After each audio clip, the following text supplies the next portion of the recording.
Hello, Eyal. Hello. Can you please tell me more about forensic architecture and to our audience also? So forensic architecture, we are a group of researchers. We are architects and filmmakers and lawyers and journalists, and even some artists. We are mainly in London at the University of London, Goldsmiths. But we have offices all over the world, from Mexico, Guatemala, Colombia, Palestine, and other places, about a dozen places across the world. And what we do is spatial analysis of state crimes. And it could be from police killings, racialized police killings, to acts of warfare. Usually we work with human rights organizations or with international prosecutors. We present evidence in courts, in international courts. We lead to conviction. But something that is very unique about forensic architecture is that we work both in courts and in the media, but we also work in art and cultural domain, because we believe that evidence is not only technical, and evidence is not only part of the bureaucracy of the law, but it's a cultural practice. It's your first time in Ukraine, and how did you feel how it's going? Well, it's not only the first time in Ukraine, it's the first time in Ukraine under attack. So I cannot really separate my experience of Ukraine with a deep sense of hurt and deep sense of solidarity that I feel when I enter here. There's something, when I crossed the border from Poland, I came initially with bus to Lviv. Mm-hmm. At the same time, my heart opened and my heart sank. I was just the sense of being in Ukraine fulfilled me with a certain kind of joy, a sense of privilege that I'm able to come to spend time with you, with my colleagues, with my friends from Ukraine. And there was something like seeing how the language changes across the Polish-Ukraine border, how immediately you fall upon the flag, the images at the border, the uniform that are now so familiar to me from the news of the armed forces of Ukraine, to which I also feel so grateful for keeping you, my friends, safe and alive. At the same time, a kind of like a rush of pain and feeling gratitude that I'm able to, that the line is open, that I'm able to travel. And kind of emerging into morning in Kyiv, which struck you with all its images and all its glory immediately as you leave the train station. I was feeling I cannot devour everything. I was looking at things and I wanted to just have more time to take it in, and every corner offered another sort of moment of great beauty or curiosity or oddness or kind of like quirkiness or composition of like very mundane with extremely glorious sites and buildings, etc. I just couldn't take it all in. It was really a very, very, very intense feeling for me. But just now after a day here, I feel just grateful. Just really grateful that I can be here with you. There is life, there is cultural life, there is intellectual life, and I feel that this, under pressure, perhaps one of the most intense pressure that any nation is withstanding currently in the world right now, is giving me faith in people. And yesterday I was moved by this actually. You said that you feel like home here. And my childhood was connected with Jewish culture and Ukrainian, and I can feel the same, but what did you mean by this word that you feel here like home? Everything was at the same time very new and a gush of familiarity. So everything reminds me of something, like the kind of like the bread you get here for breakfast, this kind of like white, simple bread that I kind of like so much remember from my childhood. Since the passing away of my grandparents, And my family was living in those kind of like the pale of settlement between that is now, you know, Ukraine, Poland. So the landscapes are kind of like embedded in me through literature, through imagery that is passed, through stories, and kind of like every time I see a small village on the way, a wooden house, the fields, small shtetls or cities, it kind of like speaks to me in a way that is extremely profound. You know, like you go into cafes here, like the one that you took me, and you see like in a very casual way, they have this bread, they have challah. And, you know, without making a fuss of that, it feels like some of the images and tastes of my childhood. Let's move to forensic architecture, and you as the main representative of forensic. Do you mind what experience and knowledge in this field can give specifically to Ukraine? I think the work of forensic architecture speaks in many dialects or languages, really. And in every place where we work, the combination of architecture and media and data analysis that we do means something else. It's never one thing. It's never like the work that is kind of like just technical and goes across the board.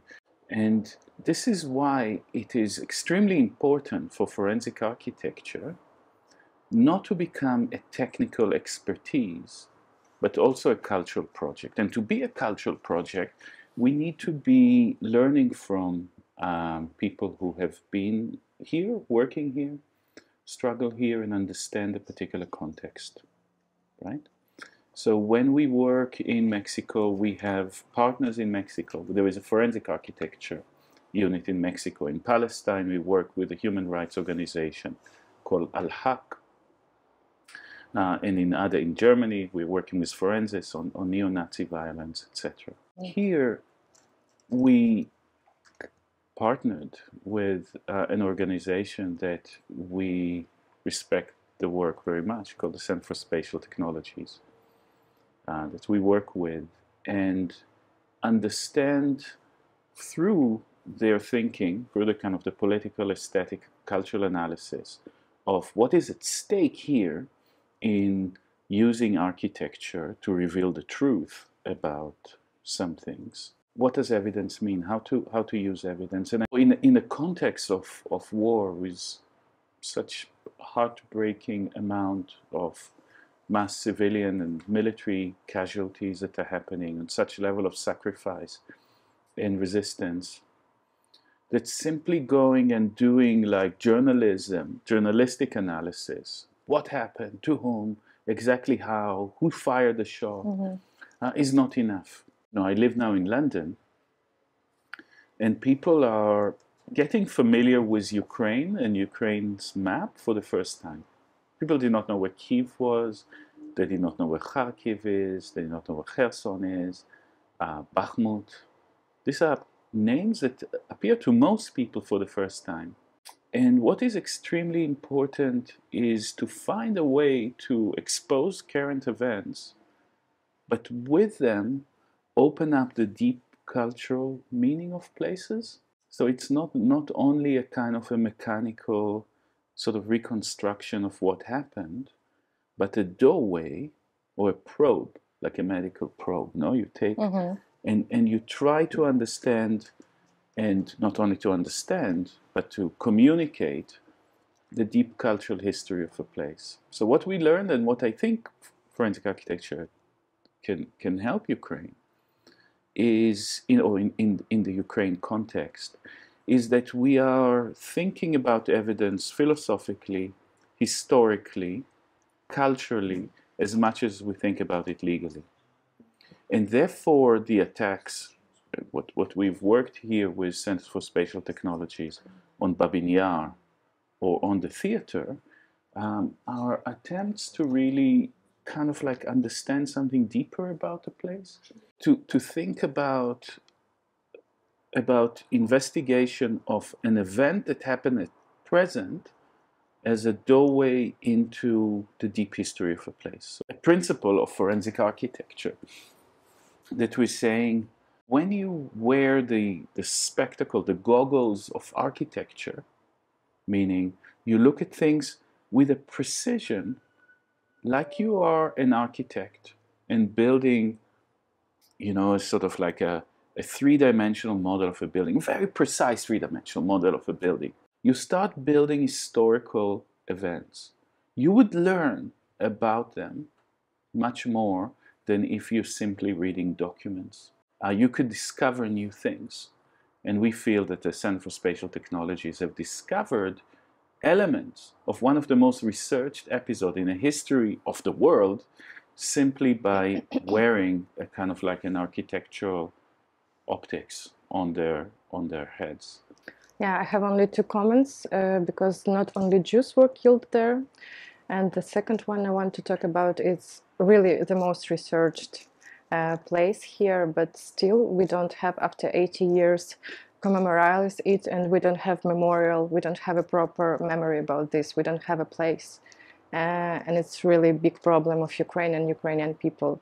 And question I want to ask you, you were talking about this collecting data, technical things, and deeper understanding of the place. How do you find this balance between these? 100,000 people have been murdered in the different spurs of Babyn Yar. And actually this is crucial.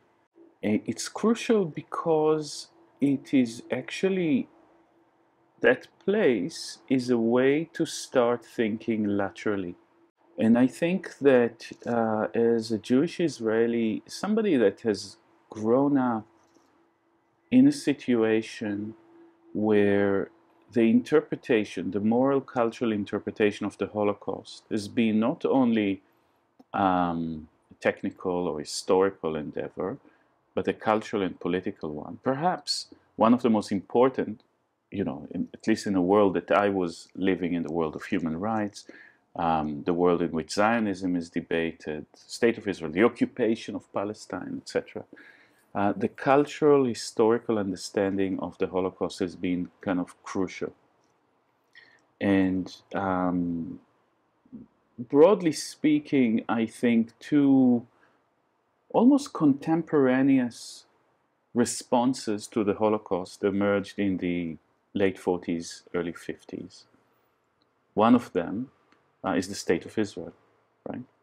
As a kind of a solution to a particularity, the particular suffering of diaspora Jews in Central Eastern Europe. And the other is universal, and that's the idea of human rights. And that requires lateral thinking.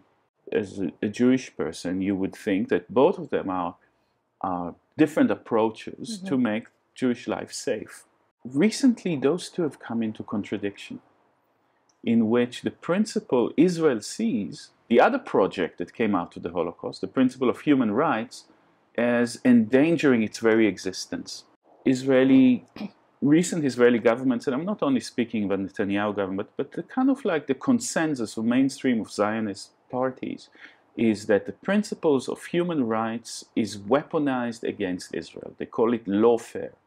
It is an idea in which human rights is, you know, sometimes could be broadly speaking used anti-Semitically against the state of Israel, targeting Israel for what it needs to do. And I think this is one of the most fundamental errors and moral outrage that I'm kind of experiencing. And this is why it is important to enter into the deeper history of Babyn Yar. Of course, at the end of September 1941, it is the Jewish community that is being exterminated by firing squad in the biggest massacre that happened in sort of like open pit Holocaust of bullets. But we're speaking about perhaps twice more, up to 100,000 casualties that bring together different histories, political histories, ethnic histories that exist within this part of the world. And when you look at who are the other casualties that, you know, that faced bullets in there, prisoners of war, Roma people, other minorities and other kind of like oppositions to Nazism, you start building alliances, and this is what is extremely important. You build out of one incident, because that's the incident has been researched, but your duty is to connect. And this is the work when you're asking, what does it mean, a cultural history of a place, is to say, yes, that happened there, but there is layers and layers of history on the same place. That place is like a layered kind of structure, you know, like a kind of a whole archaeology of attempts, of rebuilding, of denial, of the, you know, the way in which those ravines were filled with like brick, remnant muds that come out of all sort of like industrial processes, in which a TV tower is built on top of it. The presence of this in the space of cemeteries, of a Muslim cemetery that brings kind of Muslim history right into the heart of Eastern Europe, which is incredible when you think of it. The important way of thinking about any acts of specific violence is to say, in the split second of the attack, or in the day of destruction, there's actually threads that are bundled together, right? All those historical threads.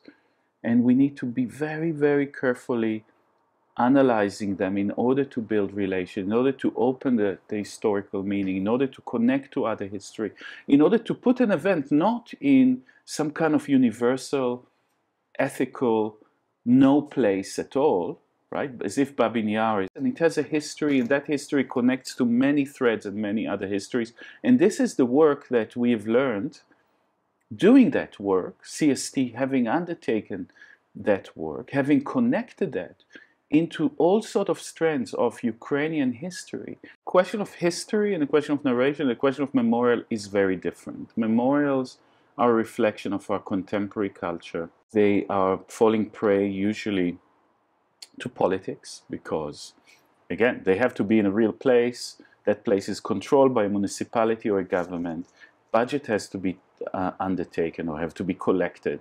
That money has to be collected from real people that have real politics in the world, and you enter into the kind of the give and take of contemporary politics. Whereas historical research is a fabric.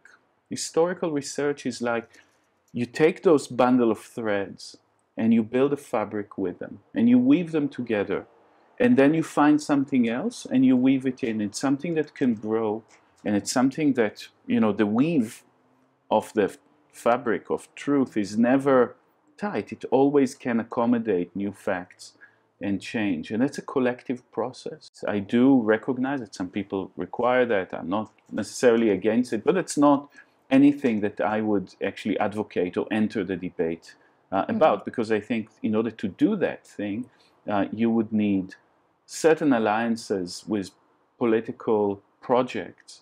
Why do you think it is an important project now for Ukraine? The Mariupol Drama Theatre, a place that was a refuge for thousands of people, perhaps 2,000 people, perhaps more, that lived in the building, having marked themselves as civilians with signs of children. That was, I think, one of the most painful, also personally, incident in an extremely painful attack on your country. And sometimes for us to deal with a tragedy like that is to deal with the wound is like diving into the wound. And Mikola, Darina, Max, Natasha, the people from CST told us that this is what they want to look at. And we developed that sensibility of looking at a bomb as a cultural probe, looking at a bomb as connecting historical layers. When you are looking at forensics in its cultural perspective, the Mariupol Drama Theatre is the right place to look at, because it's a place for cultural production. In the recent decade, has seen a shift, has seen a kind of a change in its repertoire towards more Ukrainian language theatre. So it's been a kind of a frontier of like cultural autonomy, of reclaiming a kind of a cultural space. It's a place that the people that were managing it as a refuge, many of them are theater workers, are cultural producers that have become, like many of us, like many of you, cultural producers that's starting to operate in a situation of war, in a war mode. And that intersection of like how culture and conflict combined was actually articulated in that place. Of course, one of the most tragic and large loss of life. So we decided to start that project not really from the obvious forensic questions. And the obvious forensic question is it a Russian bomb? Okay, you know, some people claim it's not. It's obvious that it is. Is it intentional? How big is the bomb? How many people lost their lives there, etc. Which we can answer, and these are technical questions. But we wanted to set them aside. And we wanted to start the project from showing that place, showing what was lost. There are people that organized a city inside a building. And we found that absolutely fascinating. And kind of a commune emerged, a kind of a community in crisis that organizes its own life, its own parliament of decision-making, its own political debate, its own news and distribution of information, and based on this information, decision of where to evacuate, how, and who would live where in a place, organize its own resilience through putting up an infirmary, a kind of like mini hospital, a kindergarten, a common kitchen, culture. People were playing the piano there. It's like incredible, in the face of the most brutal attack, in the most, perhaps until that point, the most kind of tragic assault, direct assault on a city of Mariupol, to have those moments of beauty, of tenderness, of mutual care, and of resilience. So before we would talk about this place and the victimization that is there, here are the people that are there, here are the people that made it possible. Here is the kind of the spirit of solidarity in war that is absolutely essential to understand as Ukrainians keep on resisting. There's a relation between memory and architecture. And then the memory theaters that kind of evolved during the Renaissance were also kind of like big, almost like these sort of proto-computers, no? In which memory is held in particular spaces. Movement between those spaces weaves always a different kind of recollection. We built a model of the theater, just because we had the plans, so we built the skeleton of the theater. And then CST researchers interviewing survivors in front of the model went and placed objects, blankets, what happened to the curtain, right? The tore of the curtain became blankets, objects, chairs, all sort of different things, each one in different room. And those became the kind of the building of collective memory. Each one of the survivors have seen different parts of the building and then put together all those recollections add up to a collective recollection, just like they've created a collective space with collective cooking and collective kindergarten, collective hospital. Mm-hmm. There is a collective recollection that was built into this architectural model. And that experience is called situated testimony. You're back at the scene of the crime. You're back at the scene of trauma also. It's a difficult process. But the process of recollection is articulated by building this model collectively. Each one puts another pieces in there, and the puzzle is made by all of those experiences brought together. And this is the magic of this project. The magic of this project is creating a space not from one recollection, but from dozens, because the researchers of the Center for Spatial Technology spoke to dozens of witnesses, and those recollections are placed there and create that city, that collective city that existed for a couple of weeks and then disappeared after the building is bombed and is now scattered. That city and memory of this city is scattered. Some people are still in Ukraine, some people are in Europe, but each one of them carry a dimension of this miraculous city of resistance that existed within this theater.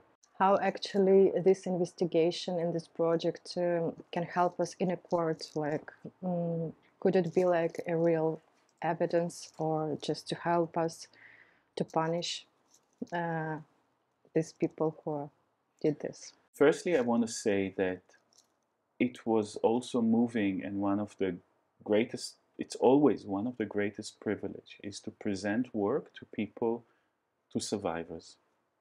And the fact that there were survivors of the bombing in the theater with us is a great privilege and honor for us to speak to them, to present this work for the first time before it is presented internationally everywhere, before anyone else sees it.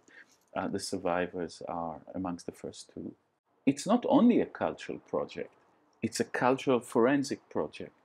So the evidence is collected in such a way, and we have in forensic architecture an experience with that. We've presented in most international courts, we've presented in national courts, our evidence has been decisive. In many trials, we know how to do it, and we will do it. And very hopefully, the perpetrator of this murderous attack would first be apprehended and would face justice, would face the justice that they themselves did not dispense. And they would face a fair court and a fair process in which the evidence will be presented in a precise way. And when you have homicide investigation or war crime investigation, you need to understand not only what happened from the point of view of the perpetrator, what plane it was, what height it flight, what kind of bomb, how it was guided, was it intentional, but who are the people that died? Where did they die? What did they do at the moment that they died or got hurt in any other way? What were they in the middle of doing at that moment? This is really important. It's a legal question. And it is showing you and showing also that that place was inhabited only by civilians, that that place made all effort to communicate the fact that they're civilians. I hope not only to war crime investigation, but to actual genocide processes. Because the attack on cultural sites is always more than just the sum total of casualties in it. It's an attempt to erase a culture. How you think Ukraine can win this war? And can you share with us your scenario, how it can go next year, I think? You know, I'm more learning than in a position to militarily advise. I think the armed forces of Ukraine have shown themselves to do something rather incredible. And of course, there was a military here. Of course, it was growing since 2014. But to become a people's army. And a people's army is something different than a draft army. A people's army is an army that has lateral relations that are not only the command relation. A people's army are people that defend their own country, not only the space, but the culture, the meaning of those spaces. I think a people's army is an army that learns through battle. And I think the side, the Ukrainian side, the attacked side, has shown enormous capacity to learn and to evolve. That is, it's not about weapons, it's not about tanks. Of course, it's necessary. These are necessary, and it is the duty, the moral duty of countries to your west to help, at least in that way. But the ability to learn, to change, to think, continuously to think the battlefield, because it continuously changes. You need no doctrine and no theory is actually going to win any war. You need to think on your feet, you need to think at any moment, and you need thinking to happen on all levels. And this is something that inspired me about the Ukraine Armed Forces, that thinking and planning and understanding happens on a tactical level and on the strategic level and on a political level together.